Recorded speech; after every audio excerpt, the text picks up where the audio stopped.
Hey guys, welcome to Layman's Terms, your source of ignorance and drunken banter. I am the layman. I've been on vacation for the last week, and life happens, life gets in the way, but guess what? You power through it, and that's it. All that matters is that I'm here right now. So, what I'm doing now on episode whatever, I'm doing Jaws. I don't think that any other podcast is doing Jaws. They're doing Star Wars or video games or whatever. I'm doing Jaws because we just celebrated the 4th. Um, but first, we have to go into a little bit of side business. My next video, I'm going to be opening up 2 packs of new Capitana. So we'll do that next video. The Red 5 family is going to Chicago, Illinois next week for Scarif Con. And it seems like it's going to be a really great time. I am not going. I don't have any money. If you want to pay for me to go, I will happy to be there. But I need airfare. I need booking. I have a lot of luggage I gotta carry with me. I have to carry my vinyl and magic cards with me. Do you want to pay for that? You can do it. First and foremost, you have to consider the Cyborg Cantina. That's Dave and Jason. They're going to be there. They're going to be hanging out and drinking. Those Jersey boys know how to party. No, they don't. Next, you have the Escape Pod. That's Don and Brady. And they're going to be there. They're going to be drinking and everything with their buddy, Dragon Buddy, and Luna Girl. I think it's both their first time, so their cherries are going to be popped. Their Chicago cherries are going to be popped. I hope they get some deep dish pizza while I'm there. Also, Use and Abuse with Scott and Kim. I don't know if they're going to Scarif Con. They'll be there in spirit. That's always cool. They originally started playing Magic, so that's awesome as well. Sweet Studios. I don't know where Sweet is, but he's building a studio. He's going to become a guy that records music in a studio. It's supposed to be fucking legit, man. We don't know. A new show that I'm listening to, crazy enough, the Podcast of Pain with Darius Payne. This guy hits me on all cylinders. He's a wrestling fan. He's a horror fan. He likes video games, and I don't know what kind of music he listens to, but he's A-okay in my book. Recently, he talked about the games that frustrated him the most. Now, this guy is a new generation of video games, like the new Xbox and the not the 360, but the Xbox One. I can't keep track, and the PS25. I just have the regular Xbox right there and a PS2. And dude, I'm happy with that. I don't care. I'm an old school gamer. I'll play Castlevania Symphony of the Night. I don't care. That's how I roll. Okay. Next, you gotta check out my girl Shanti. She has her own podcast now. Instead of jumping on each other, take two. Instead of going on everybody else's podcast, she has her own podcast called Scarif After Dark. I don't know what that's about, but she gained a lot of followers within the last week. Good for her. That's awesome. I think she gained more viewers than Layman's Terms.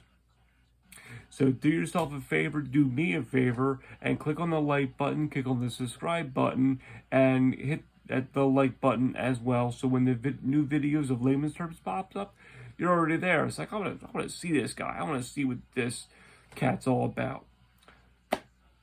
Going into the Jaws.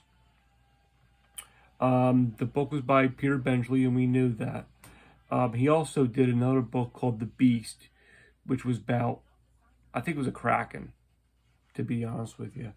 The movie, I have to take off my glasses like this, so I'll be up and down so I can read my notes. I have notes. I'm not that professional, people. Roy Scheider, Robert Shaw, and Richard Dreyfuss are the main people of this movie. The movie was released on June 20th of 1974. The budget was $9 million, directed by Steven Spielberg. A lot of trials and errors went into this movie. It didn't, the production went, I think, 80 days off the main production. So it was really Spielberg's real test of being a director. I don't know if this was before 1941. I'm not sure. That was a big flop. So Jaws is based on a story of a great white shark that got caught in a New Jersey freshwater river back in, I think it was 1916. So people wrote about that. I think it killed 3 people. People say it might be a bull shark. Now, the difference between a great white and a bull shark, bull sharks can live in fresh water for up to 3 years. Very, very aggressive. I'm not fucking with that shark. I'm not fucking with any shark. Okay, I won't even touch those angel sharks at the New Jersey Aquarium. No. Fuck no. And I love sharks. You know, just not doing it. I like my fingers. This one, I almost lost my tendon. So, Amity, the place that the movie takes place, is a fictional seaside resort in Long Island, New York. Basically, this giant 25-foot great white shark is wreaking terror in this town. The first victim was a girl. I don't know her name. I don't know her actress's name. I'm doing this all from memory and what I know from notes right here. They hooked a rope to the girl's leg to pull her down, to simulate the fact that the shark is eating this girl. You know, she's going to be attacked. And they pulled too hard on her leg, and when she's screaming, she's not acting. She's literally screaming in pain because they broke her pelvis. They pulled the rope too hard. Ow. When Chief Brody comes to find out about the remains of the first victim, he calls a shark guy, Richard Dreyfuss, Mr. Hooper, to come in and see the remains to give his opinion of what it is. And there's a elected official in the autopsy, I guess was an autopsy, that the box was this big full of the remains of the girl, you know, and he's not convinced that this is a boat accident like the official says. Like, you gotta close the beaches, man, you got a great white shark. And he believes in the theory of territoriality, that a shark is going to feed and feed and feed in one place as long as there's a constant supply of food. People. It's, you know, great white sharks are known as, they do attack people, but do sharks really like humans? No, but if a shark is going to eat, he's going to fucking eat. That's it. You know?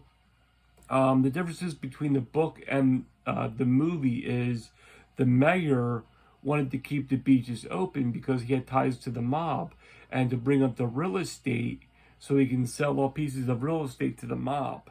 That happened in the book. Never read the book. I should have read the book, but I didn't read the book. Keith, why didn't you read the book? I was too busy reading Mick Foley and Ready Player One. Sorry. I haven't seen that movie, by the way, and I want to.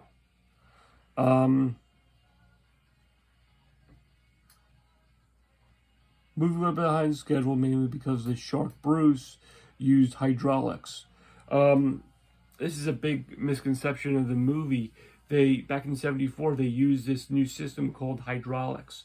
So they put this giant shark into the water with the hydraulics, and it's connected to levers and hoses to make the shark open its mouth and wag its tail, and the dorsal fin to serve beer, you know, whatever.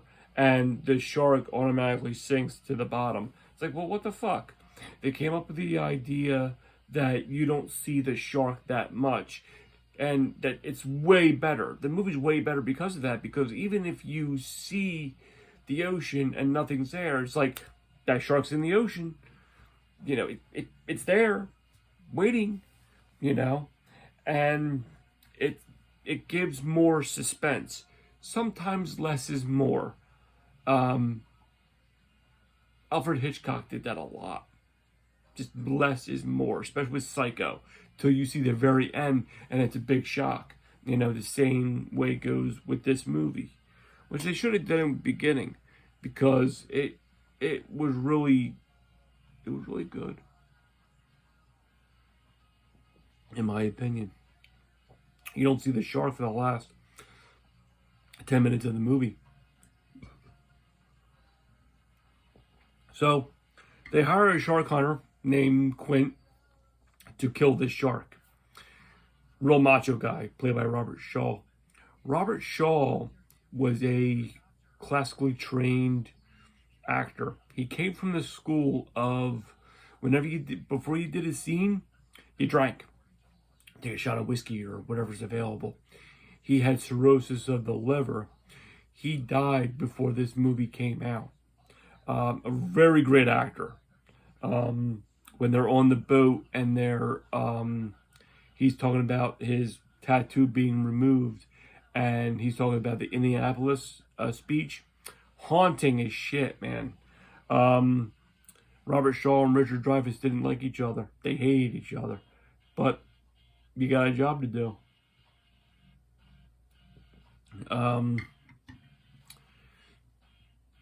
So they're on the boat, and they try to, oh no, I'm missing one thing. The shark ate the Gittner boy. So the shark eats the Gittner boy, and the town goes into a frenzy. They start shark hunting. Well,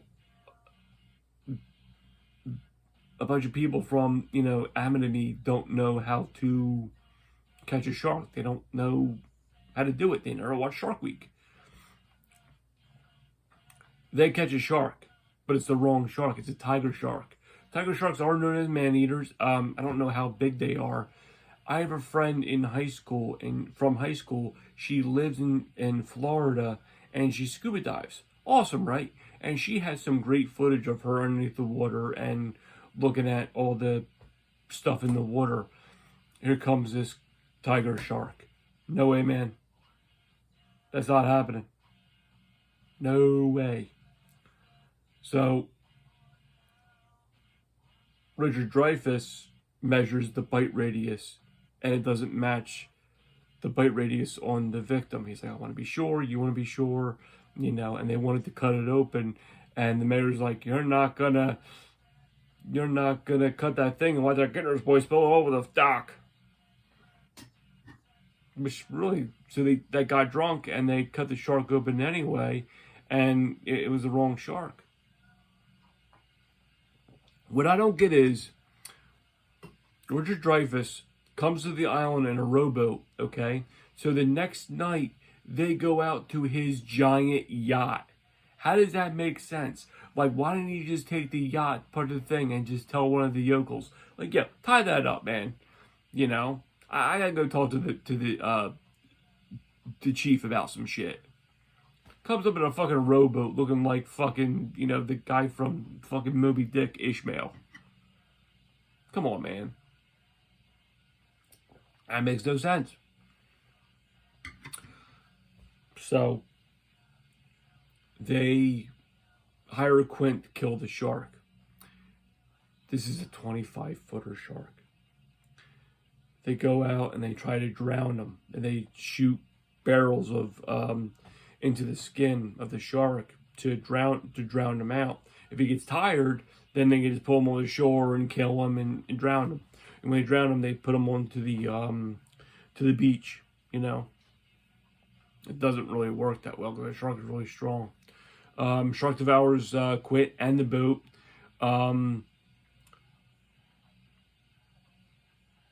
What else? Roy Schreider, as the boat's sinking, the shark is coming with him as he's gnawing on an oxygen tank. Chief Brody hits the tank, it explodes, and hey, saved the day. This is a misconception. If you ever see Mythbusters, they did a movie episode of everything misconceptions in movies. Jaws was one of them. How the shark blows up from the air tank. So what they did is they set up this this trailer. They put a foam shark with the air tank in it, and they hook a rifle up on the other end of the trailer with like a trigger. So you pull the string, and the trigger would fire right into the thing. And the experiment is, will the tank blow up or not? You know. So they do it, and they pull the trigger, boom, and they go in, and nothing happened. What happened is the bullet just goes straight through the tank, and that's it. It didn't blow up. So movies, like sometimes you can believe movies, and sometimes you can't. So that's what happened. But just a really good movie. I mean, my mother loved that movie, you know. And then there's Jaws 2 and Jaws 3 and Jaws 4, which is just straight bullshit because the shark comes back. How the fuck does the shark come back? I can see Jason Voorhees coming back. That's cool. He has a motive. There's no continuity whatsoever. It's just a guy in a hockey mask slashing up kids. But how's the shark reinform? How the fuck did this happen? Is another shark? Did another shark show up? Was it a baby shark? Like, and then you hear Brody's widow in part 4. Your father died of a heart attack because of that shark. Which one? Which fucking shark, man? It was a big fucking shark. 25 foot my ass. I think it was 40. That was a meg. Okay? Which leads me to my other fact. Off the coast of New Jersey, there's a 25-foot great white female named Mary Jo, Mary Bob, Mary Fran, Mary something, Mary not. I'm not going into the fucking water. Okay? And they tag it. They tag the shark, and every summer it comes back, and there's always sightings. So they register, and they know, just like, hey, listen, Mary's back. Get the fuck out of the water. You know, no way, man. Like, I'll look at sharks, and like at the Camden Aquarium, they have like a shark bridge. It's like a rope, and you go across, and you see the sharks. They're mostly sand tiger sharks, really ugly sharks, but they're cool to look at, you know. And you know, my sons were hesitant at first, but they did it like a million times. I'm just like, fucking right on, man. You conquered your fears, you know. So, Bubba Smith, who played Hightower in all the Police Academy movies, terrified of sharks. He was on this radio show years and years ago before he passed away. He's saying, like, yeah, he was talking about he wanted to talk about the DVD and promote the sales, but really he was just talking about sharks and how much he's afraid of them. He's like, I go to a swimming pool, I walk around the swimming pool, man, there's no sharks. And the guy and the DJ's like, hey, you can go to Camden Aquarium, you can swim with the sharks. Bubba Smith's like, no, someone else can swim with the sharks. I miss that guy. But what else do I have? What notes do I have? It was based on real events from a shark attack in New Jersey. Shark got caught in the freshwater. John Williams did the score. John motherfucking Williams. Movie made a shitload of money. The budget was $9 million, like I said. Went 81 days, and the studios were really hesitant about hiring this kid Spielberg about doing any other movies. The box office was $472 million. It was the first blockbuster of 1974. This is before Star Wars. Okay.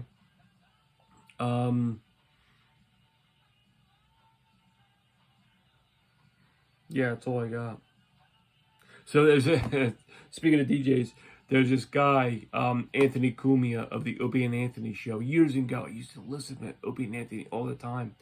And he has this big mansion where he drinks and shoots guns and all this shit. Well, he and his buddies did a play of Jaws. So Jaws is playing in the background, and everyone has a part, okay? And he was the mayor. So he had the blazer with all those stupid little anchors on there.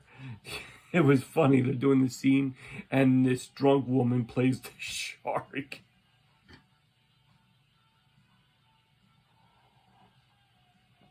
I hope I'm making some kind of sense. Anywho, that's my review on Jaws. This episode was 20 minutes and counting. You're welcome, Brady. And honestly, I'm probably not going to do an episode next week, but we'll see. Okay. I want to take a minute to thank all the Red 5 alumni for supporting this show. I think they support this show. And I want you guys all to be safe in Chicago. Guys, take care of the girls. Make sure they don't get into trouble. Girls, take care of the guys. Make sure they don't stay in trouble. Watch out for that Airbnb. There's videos on TikTok of a one-sided mirror. I don't know. I don't know how they can tell with that. Anywho, stay safe, drink a couple beers for me, and I'll see you next time. Remember, keep your nose in the wind and your tail to yourself. See you later, guys.